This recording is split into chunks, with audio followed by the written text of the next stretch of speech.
well. It's your girl Motville, your brand partner, and today we're going to be starting a new series. I'm really excited, guys. It's called Africa Lingerie Legends Behind the Scenes. Africa Lingerie Legends Behind the Scenes series just aims to highlight the impact and the journey of lingerie founders across Africa. We want to be able to get into details of their journey as a founder, their contribution towards the development of the lingerie sector in Africa. With me, I have the incredible serial entrepreneur, Joy Adesanya. Joy Adesanya is the founder and the CEO of Shhh Lingerie. I love the name because it gives some sexy vibes, some kind of sexy vibes. Joy, thank you so much for being here with us today. Thank you so much for having me. So let's dive right into it, right? We're going to be getting into the details of Joy's journey as a founder of a lingerie brand in Africa, what our brand represents, our journey, our challenges, and some of like the greatest moments that she's experienced within the sector. I think we'll start from the beginning. What inspired you to start your brand? So I relocated back to Nigeria in 2012, but it seems so long ago now. And when I came to Nigeria, I realized that there was a gap in the market. I've been working in corporate for a while, but I realized a lot of Nigerians that have come back from the diaspora had the same problem that I did, which was finding quality lingerie. There was no actual lingerie store that you could go into and purchase lingerie, and I quickly realized that there was a problem and I needed a solution. So I did some market research, sent out some surveys, held a focus group, and found that the problem was more in depth than I thought. And from that, the concept of Shhh Lingerie was born. Thank you so much for sharing that. I also like share in your view of some of the challenges that are like prevalent in the market, and the African market is still so big. We have very few brands that are like filling in that gap. So like it's really an honor being with you here, as a representative of one of the few people that are contributing significant, that are making significant contributions within the sector. Since you started your brand, what would you say has been like your biggest challenge so far? So the biggest challenge so far is more recent, and that's just got to do with inflation and the power of the currency. The devaluation of the Naira has had a big impact on how our purchasing structure. And before, we had access to multiple brands, multinational brands that we can kind of key into and engage with and bring those quality brands to Nigeria. But because of inflation rate and because of the devaluation of the Naira, we've had to look within. So, I mean, I wouldn't say it's necessarily a challenge, because I think what we did is we turned our threats into an opportunity. And realize that there are a lot of brands within Nigeria that are equally doing well and making their own lingerie and making their own sort of like sleepwear, and they need to be kind of put on a platform, and people need to recognize who they are. So from the challenge, we've been able to turn that into an opportunity for other people to kind of partner with us, and you have access to their brand. But I think that would be the biggest challenge, and it's been ongoing for the last 4 years, and it's really taken its toll on the business, but we're surviving. Yes, thank you so much for sharing that. I understand where you're coming from, and it kind of poses a threat to affordable lingerie, because if the inflation is so high, then it's not as, the brand won't be as profitable as it should be, which will then in turn affect the quality of what's being sold. So the fact that your brand is still able to like maintain that quality and then expand like into other opportunities based off of the challenges that have been presented, that's really amazing. And that's like one of the things that I think that I appreciate so much about your brand, because it's not, you have so many people starting up brands that it's just their products that they're selling, but being able to offer a platform to other brands and making it accessible here in African market, especially brands that are of African origin, right? So it's like Africa for Africa, and so that's really a good venture, I would say. We've talked about the challenge, right?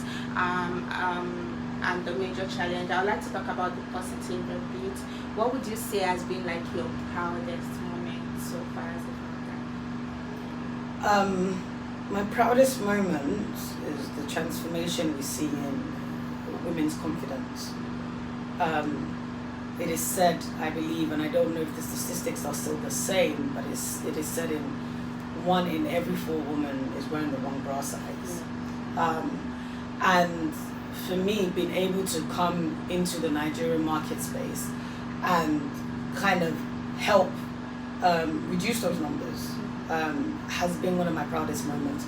But a lot of women that come in wearing 2 sizes too small, wearing the wrong cup size, and as a result leading to health problems, back pains, waist pains, and people don't really understand the impact that wearing the wrong bra size can have on your body. They don't connect the two. They don't. So if you have excessive back pain and you feel like your shoulders are constantly heavy, it's probably because you're carrying extra weight that your back should be carrying, but your shoulders carrying because you're wearing the wrong bra. And then there was a lot of women that wanted to wear small bras because they felt that it would give them more lift, and it gave them more of a perkiness that they had when they were younger.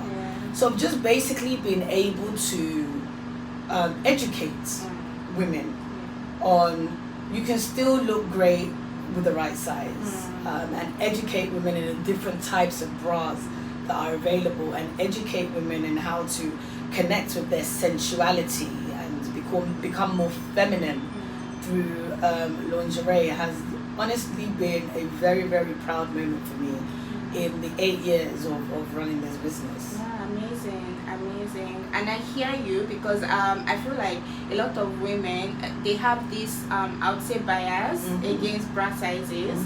Once you tell them their size is above D or E, they're like, oh no, it's not me, that kind of thing. That kind of thing. So so I think that's really amazing. Thank you so much for sharing. Thank you. So based off these experiences that you've had, what would you say would be the advice you give to women when choosing or when you want to get into lingerie? My advice for women, first of all, if you're choosing a bra, is to make sure that you get measured. You can self-measure. Thank God we have access to technology, digital online spaces that teach you how to actually measure your bra. So get the right bra. And then there's different types of bra. So wearing a lace bra under a tight-fitted t-shirt is not going to give you a seamless look. However, if you invest in a t-shirt bra and you wear it under a tight t-shirt, it gives you more of a seamless look. So you need to know the right type of bra to wear with the right type of outfit. And believe it or not, there is a bra for every outfit.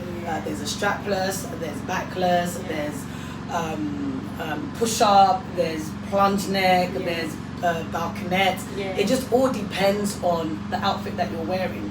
And you must also feel very comfortable. If you're wearing a bra and you feel weight on your shoulders or you feel restraint in your back, you're probably wearing the wrong bra size. If you're wearing a bra and there's overspill in the front or at the side, you're probably wearing the wrong bra size. So all these things is what you should definitely look out for. And then, every woman should definitely have every bra that's available. So your t-shirt, your balconette, your plunge, as I said, but also have a sexy piece, because sometimes lingerie really does have a way of connecting you with your sexuality, your sensuality. So it's very important to also have something sexy, because on days that you feel down, I promise you, wearing the right lingerie set is a mood lifter.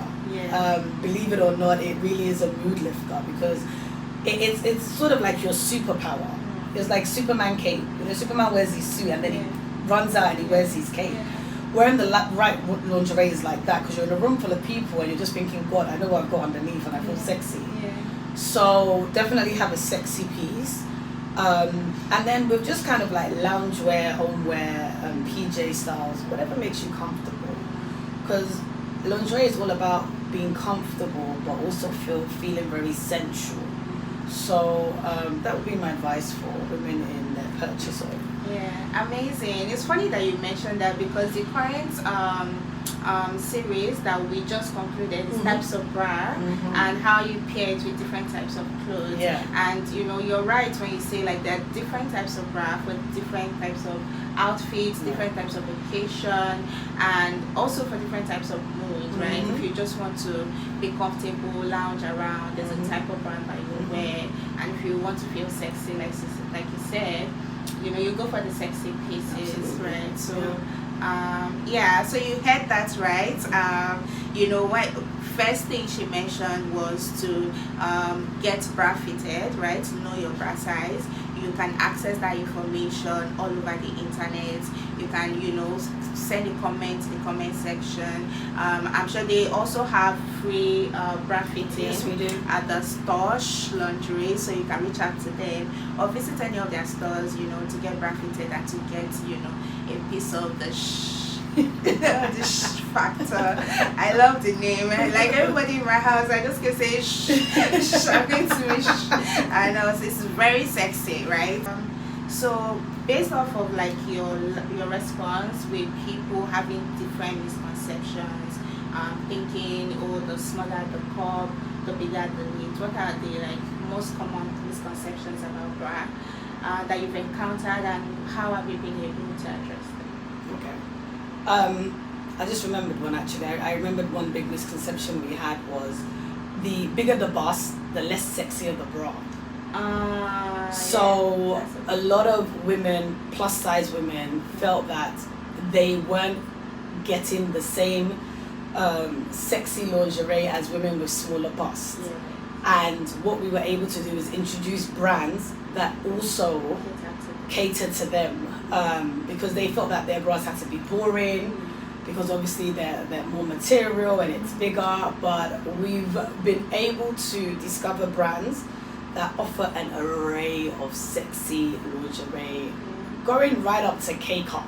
And I think that has been very empowering for women to know that, oh, me too, I'm included in this. Inclusion is very important in anything that you do, in anything with your brand. So we're able to introduce our audience, our clients, to another avenue of Me Too. And I think that that has been very rewarding. And that's really key, because you know the typical African woman is a full bust, right? A bit of on a plus size and all that, and that gap has been really prevalent, especially in Nigeria. It was very tough, because I remember, you know, when I finished school, you know, while in school, my mom used to get my bras for me when she traveled. But then when I started out on my own, I would just, you know, go to stores. It was really difficult, because you see lacy, you see different colors, and then you just see brown and black for the big sizes, and you're just like, oh, I have to go with this. You know? So that's really important. Finally, before we round up this session, I'd just like to get your thoughts on the lingerie sector, especially the African market. What do you think about the future? How do you see it evolving? I think maybe in the next 5 years, I think Nigeria has the potential to be a huge manufacturing hub. Not the same as China, but on the trajectory of being like China. And I see a lot of women making their own lingerie from Nigeria. You know, print styled inspired lingerie, lingerie that would fit the typical African woman that, like you said, is more voluptuous in her assets. And I really see a lot of, I mean, we've got fashion designers now that are recognized globally. I would love to see a lingerie designer or designers in Nigeria making their own lingerie and taking it out to the world. And I think that's the direction we can go with platforms like this, discussions, and just kind of letting people know that it can be done. Now, starting a lingerie business is not cheap. It's extremely expensive, and people don't realize that. They think, oh, is it just not bra? But you have to remember that for one size, there's like 18 cup sizes. And for each cup size, it's a different price. Right? So it is quite, it's not budget friendly. But the potential to establish a manufacturing hub in Nigeria and get designs done and, you know, bring out new concepts and then introduce that to the world is something that I envision that can happen. And be it in the next 5 years or 10 years, I think it's something that, you know, anyone listening to this or watching that has the idea, they should definitely run with it. That's amazing, because that's really going to be the differentiating factor, because most of the brands that you get from China, because of their understanding of the type of women they service, we African women have like unique needs, the specific things that should be incorporated into the product just to cater to them. So it's going to be really vital and really important to establish some sort of production hub in Africa, Nigeria, or anywhere accessible, right? So yes, so I agree with that. Thank you so much for being with us, for joining us. Do you have any last words, anything you'd like to share? No, it's been an absolute pleasure being here, and I think what you're doing is amazing. Educating people and sensitizing them about, you know, their undergarments. And I hope your audience key into it and stay tuned. Yes, thank you so much. Amazing. Thank you, guys.